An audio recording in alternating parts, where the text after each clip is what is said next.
రాజకీయ లబ్ధికి ప్రజలను రెచ్చగొడుతోంది కాంగ్రెస్ పార్టీపై ప్రధాని మోదీ ధ్వజం. ఇక్కడ ఒకసారి చూడొచ్చు. గాంధీనగర్లో మంగళవారం సామ్రాట్ సంప్రతి మ్యూజియం ప్రారంభం సందర్భంగా ఆచార్య శ్రీ పద్మసాగర్ సురీశ్వర్జీ మహారాజ్తో ప్రధాని మోదీ. అంటే ఈయన ఒకవైపు ఎక్కడ కూడా ప్రతీదీ ఎవరెవరు ప్రముఖులు, ఆధ్యాత్మికవేత్తలు, జ్ఞానులు, యోగులు, సిద్ధపురుషులు అలాంటి వాళ్ళు ఉంటారో అక్కడికి వెళ్ళి వాళ్ళకి మోకరిల్లి వాళ్ళని పలకరించి వస్తారు ఆయన. అది ఒక దేశ ప్రధానిగా, అంటే పవర్ఫుల్ ప్రధాని, అది కూడా మూడోసారి కదా. 3.0 నమో 3.0 ఇప్పుడు నడుస్తుంది.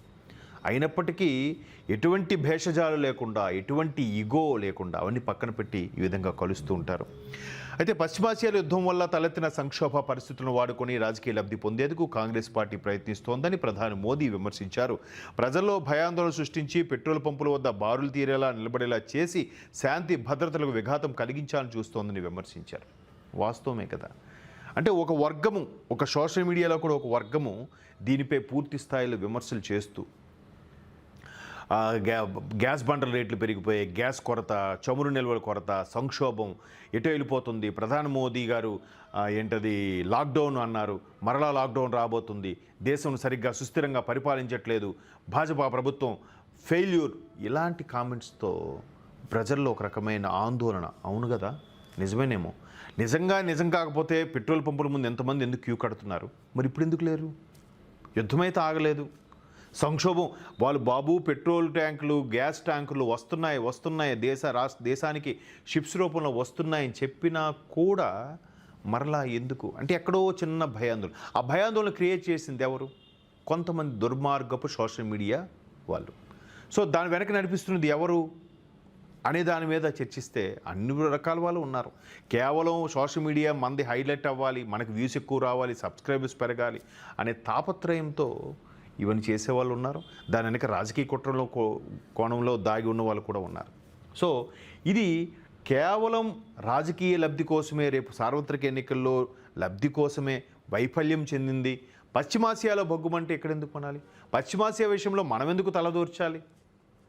పక్కన బంగ్లాదేశ్ గొడవల్లో తలదూర్చొద్దట మనం, పాకిస్తాన్ నుంచి విరుచుకుపడుతున్నా తలదూర్చొద్దు, కానీ ఇరాన్లో దాడులు జరిగితే మాత్రం మనం తలదూర్చాలట, మనం దాని మీద సమాధానం చెప్పాలట. ఎంతవరకు కరెక్ట్ ఇది? సో ఒక్కసారి పాఠకులందరూ కూడా ఆలోచించాలి, ఈ వార్తలు చూసే వాళ్ళు కూడా ఒక్కసారి ఆలోచించాలి ఏది వాస్తవం. ఒక రకమైన రుద్దుడు కార్యక్రమంతో నేను మొన్న ఒక గ్రూప్లో కూడా చూశాను. ఆయన చాలా సీనియర్ IRS అధికారి. పొద్దున్న లెగిస్తే కొన్ని పార్టీలకు భజన చేస్తూ ఉంటాడు. ప్రభుత్వం ఏది మంచి చేసినా దాంట్లో మచ్చ వెతుకుతూ ఉంటాడు, తెలకాయతం అంతా వదిలేసి. అంటే అటు పని పాటు లేదు, ఆయన అట్లాగే అదే పని చేస్తూ ఉంటాడు. ఇదే ఎవడేమంటే అమ్మో వీడి పేరు వచ్చేస్తుంది, నువ్వు రా, గ్రూపుల్లో చాట్ చేయడం కాదు, రోడ్డు ఎక్కు, నినదించు, మాట్లాడు, అప్పుడు కదా నువ్వు టాలెంట్ అని ఒప్పుకుంటా. గ్రూపుల్లో రెచ్చగొట్టి సోషల్ మీడియాలని ఉపయోగించుకొని మైండ్ గేమ్ ఆడే వాళ్ళకి ఇవన్నీ కూడా అటువంటి కోవకి వస్తాయనేది ప్రధాని మోదీ గారి యొక్క ప్రధాన ఉద్దేశం. అయితే ఆయన ఇటు తమిళనాడులో కానీ, కేరళలో కానీ, అలాగే ఇంకోటి అది వెస్ట్ బెంగాల్ కానీ, అస్సోంలో కానీ మొత్తం కలిగి తిరుగుతూ క్యాన్వాసింగ్ చేస్తున్నారు. మరోవైపు పుదుచ్చేరి సంబంధించి క్యాన్వాసింగ్ కూడా సిద్ధంగా ఉన్నారట. ఎవరి ప్రయత్నం వాళ్ళది. కానీ ఉత్తరాదిలో కాంగ్రెస్ హవా మెల్లమెల్లగా తగ్గుతూ భాజపాకే ప్రజలు ఎందుకు పట్టం కడుతున్నారంటే సోషల్ మీడియా ద్వారా కొన్ని వాస్తవాలు కూడా వెలుగులోకి రావడం. వాళ్ళు ఒక రకమైన అసలు ఏంటిది, ఎందుకు ఇది నిజమా, ఒక భావ ప్రకటన అనేది వాస్తవమా, లేదంటే మతపరమైన భావ ప్రకటన చేయడం వల్ల ఇలాంటి విద్వేషాలు రెచ్చగొడుతున్నారా అనే దాని మీద ప్రజలు ఆలోచిస్తున్నారు. వాళ్ళు అమాయకులేం కాదండి ప్రజలు. బట్ పూర్తి స్థాయిలో మారాలి. ఇందాక అనుకున్నట్టుగా ఇప్పటికీ చాలామంది బయటికి రావట్లేదు.